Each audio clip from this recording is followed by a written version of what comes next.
श्री राजेश रंजन जी। अध्यक्ष जी, सभापति महोदय बहुत बहुत धन्यवाद। मैं पहले कुछ वर्ल्ड इनक्वालिटी डेटाबेस का ताज़ा रिसर्च के मुताबिक भारत में असमानता अपने 100 साल शिखर से ऊपर पहुंच चुका है। भारत रिजर्व बैंक के गवर्नर रघुराजन कहते हैं कि भौतिक पूंजी पर जोर देने के साथ साथ मानवीय पूंजी के निर्माण पर ध्यान देने की ज़रूरत थी, जिसको नहीं दिया गया।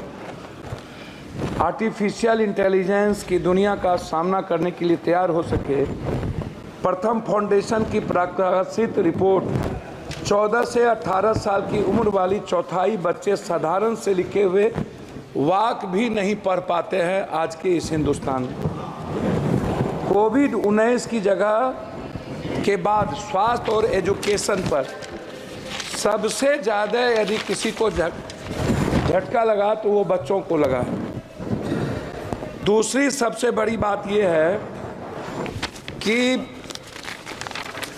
जो रिपोर्ट आई हुई है उसमें बहुत क्लियर है, यूपीए 2 से पीछे रह गए। क्या जीडीपी के हिस्से के रूप में लगभग 6% का घाटा, और उसके बाद मेक इन इंडिया में विफल होने के कारण राज्य के नेतृत्व वाले विकास मॉडल के बजाय सार्वजनिक निजी भागीदारी पीपी मॉडल पर जो निर्भर हुआ, नतीजा हुआ कि आज की स्थिति में लगभग शेयरों को भी आप देखिए, आरंभिक सार्वजनिक पेशकश 21,000 करोड़ रुपया थी, उनका जब आप निजी क्षेत्र में बिक्री या मोनेटाइजेशन शामिल करने के अनुमानित आंकड़ा देखिएगा तो 6 लाख करोड़ रुपया था।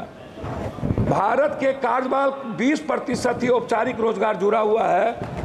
अंतर्राष्ट्रीय श्रम संगठन के ताज़ा आंकड़ों के मुताबिक लगभग 2000 में जहां देश में बेरोजगार में पढ़े लिखे नौजवानों की तादाद 54.2% थी, वो 2022 में बढ़कर 65.7% हो गई।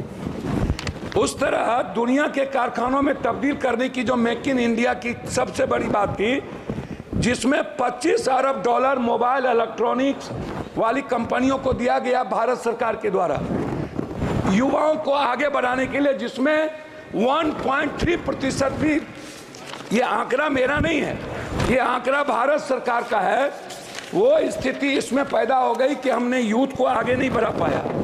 लगभग 40% श्रमिक किसी क्षेत्र में काम करते हैं और केवल 20% ही विनिर्माण नौकरियां या आईटी जैसी व्यावसायिक सेवा में काम करता है। ये जो मजदूर है 40%, 10 साल के अंदर इस पर कोई काम वर्तमान सरकार ने नहीं किया। खास तौर पर अनुसूचित जाति एससी, अनुसूचित जनजाति एसटी, पिछड़ा वर्ग ओबीसी आरक्षण के संदर्भ में आप उठा करके देखिएगा, जितनी प्राइवेट नौकरियों की बात आई नियोजित, उस पर कभी भी आज तक सभापति महोदय निजी आरक्षण को लेकर के वर्तमान सरकार 10 सालों में कभी भी किसी भी बजट में प्राइवेट आरक्षण को लेकर एसटी एससी अत्यंत पिछड़े वर्ग के लिए जब आपने सरकारी नौकरी खत्म कर दी, उसी का एक हिस्सा है बजट में जो आया है ओबीसी वर्ग के लिए, जिनकी राह में कठिनाई, छात्रों की pre 210 crore, post matric 10 crore, लगभग 921 करोड़, छात्रवृत्ति नेशनल फेलोशिप 55 करोड़, विदेशी शिक्षा की सब्सिडी स्कीम 25 करोड़ तथा छात्रावास योजना पर 45 करोड़ रुपया के अनुमानित, मतलब 2024 के बजट अनुमान के पिछड़े वर्ग के छात्रों और अनुसूचित जनजाति की उच्च शिक्षा विकास के लिए योजना सरकार में बहुत कम घटा दिया एसटी एससी का और ओबीसी का। एक तरफ आप अत्यंत पिछड़ा ओबीसी एसटी एससी के आरक्षण को खत्म कर रहे हैं, एक तरफ उनकी इकोनॉमी को खत्म कर रहे हैं। विदेश जो एसटी एससी ओबीसी के बच्चे जा रहे थे उसके लगभग पैसे आपने 3 हिस्सा कम कर दिया। तो मेरा उसमें कहना बिल्कुल साफ है कि अध्यक्ष महोदय, सबसे जो इम्पोर्टेंट था वो है, आप इसको समझने का प्रयास करिए, वो सबसे ज़्यादा है एजुकेशन, हेल्थ, नरेगा, विडो। मैं सभापति महोदय विडो के बारे में जो 6 पेंशन है, विधवा पेंशन है, वृद्धा पेंशन है, निःशक्त पेंशन है।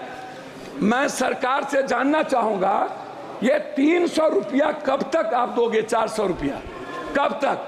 क्या इस पेंशनधारी को 1000 से 2000 रुपया वृद्धा पेंशन को क्या नहीं बढ़ाना चाहिए? दूसरी चीज, नरेगा जिस पर मजदूर निर्भर है, मनरेगा की स्थिति को आपने कितना कम बजट दिया है, आप इसको देख लीजिए। दूसरा चीज जो हेल्थ सेक्टर है, ग्रामीण स्तर पर जैसे कैंसर है, ब्रेन ट्यूमर है, हार्ट है, जो संक्रमण बीमारी है, जो ओबीसी, अत्यंत पिछड़ा, दलित वर्ग आर्थिक रूप से वो नहीं कर पा सकता है, तो क्या आपने ऐसी कोई योजना बजट में कि जो ऐसा, आयुष्मान तो कहीं है फेल्योर है, तो क्या आप कोई ऐसी योजना जिसमें कैंसर, हार्ट, ब्रेन ट्यूमर, इसका इलाज फ्री और दवाई जो लगातार वृद्धि हो रही है, और ग्रामीण स्तर पर किसी भी अस्पताल का जहां डॉक्टर नहीं है, 76 अध्यक्ष महोदय पार्लियामेंट में 76% लगभग डॉक्टर नहीं है, लगभग टेक्नीशियन और लैब नहीं है, सरकारी अस्पताल कहीं भी दवाई नहीं देता है, गुणवत्ता नहीं है, मेडिकल सिस्टम नहीं है, आप इस पर नहीं कुछ बोले। मेरा सिर्फ आपसे अंत में कहना यह है कि आपने जाति जनगणना, मेरा कहना है कि अध्यक्ष महोदय कि जाति जनगणना के लेकर के आपकी क्या राय है, इस पर आप कभी चर्चा नहीं करते हैं। दूसरी चीज, आरक्षण को लेकर के ओबीसी, अत्यंत पिछड़ा, जो जेएनयू है, जो बड़े बड़े कॉलेजेस हैं, समाप्त कीजिए, समाप्त कीजिए। मैं बात कर रहा हूं अध्यक्ष महोदय, मैं अपनी बात सिर्फ करना चाहूंगा। अब मैं बात करूंगा कोसी, सीमांचल, पूर्णिया की। मेरा रिक्वेस्ट आपसे यह है कि पूर्णिया में IIT और IIM का हब, सीमांचल पूर्णिया में केंद्रीय विश्वविद्यालय, अखिल भारतीय आयुर्वेदिक संस्थान सहरसा में, आप समाप्त कीजिए। समाप्ति कर रहा हूं अपनी बात करके, कोर्ट स्टेशन और पूर्णिया जंक्शन में वाशिंग पीठ, लगभग कोसी नदी पर हाई डैम, पूर्णिया बिहार को उप राजधानी, दूसरा उच्च न्यायालय बेंच की अभिलाष कर रहा हूं, मक्का और मखान। मैं आपसे आग्रह करूंगा सौमित्र खान जी, सभापति प्लीज कंक्लूड, प्लीज। मैं बजट के लिए, मैं सभापति महोदय, बजट में फूड प्रोसेसिंग और डेयरी मिल्क, मक्का मखान के लिए मैं इस बजट में चाहूंगा कि बिहार को विशेष पैकेज के रूप में जितने बंद पड़े फैक्ट्री हैं, क्योंकि मजदूर बाहर जाते हैं 2.25 करोड़, इनके लिए कोई इंश्योरेंस नहीं है, किसी मजदूर का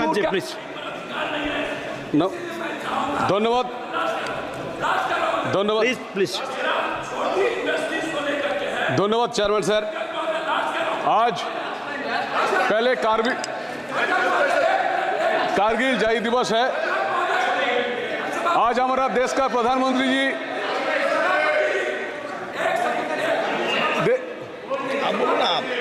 आप बोलो। पहले धन्यवाद देना चाहता हूं, जहां देश का प्रधानमंत्री जी हमारा 1 सेकंड आप मेरा 15 सेकंड में बोले, 15 सेकंड। मेरा आग्रह है अध्यक्ष जी, ये जो आप जैसे आंगनबाड़ी, रसोईया, आज कारगिल विजय दिवस, ममता, आशा, नियोजित, संविदा, शिक्षा मित्र, मेरा 2 ही इसमें सबमिशन है।